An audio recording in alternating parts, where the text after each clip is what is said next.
I'm agreeing with you. Okay, fine. We're taking you at your word. The war is over. Who won? Well, first of all, you're not taking me at my word. It's a fact. We're no longer conducting sustained strikes inside of Iran to degrade their military because epic fury is over. The second point is on the question of who won, I can tell you this.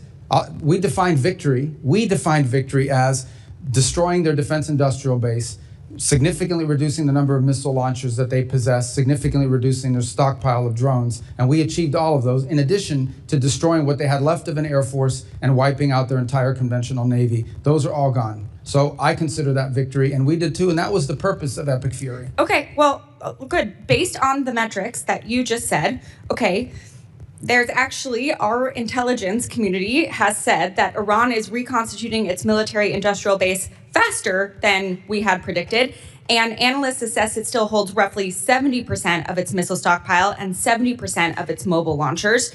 The Strait of Hormuz was open before the war. It is now closed. We have lost 14 brave American service members. Over 400 are injured.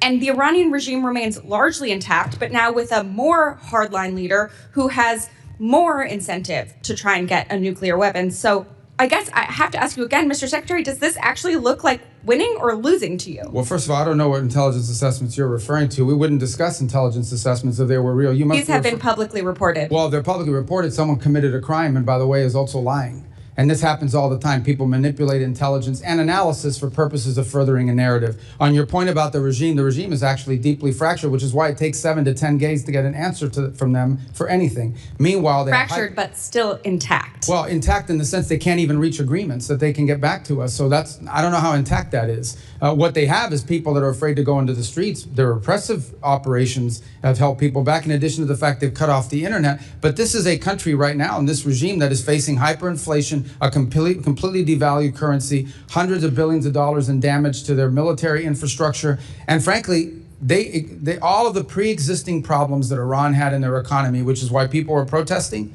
are worse, not better. Sure, and but they have to deal with that too. Mr. Secretary, so you're saying we're winning because the Iranian economy has inflation, it's cost them millions of dollars a day in lost revenue, and because it's going to cost them billions of dollars to rebuild. Well, we are having inflation. It's already cost us an estimated $100 billion. Gas prices are up with no end in sight. The average family is paying an extra $450 on gas and could pay an extra $2,000 by the end of the year. The American people are not stupid, Mr. Secretary. We all know that this war is not over.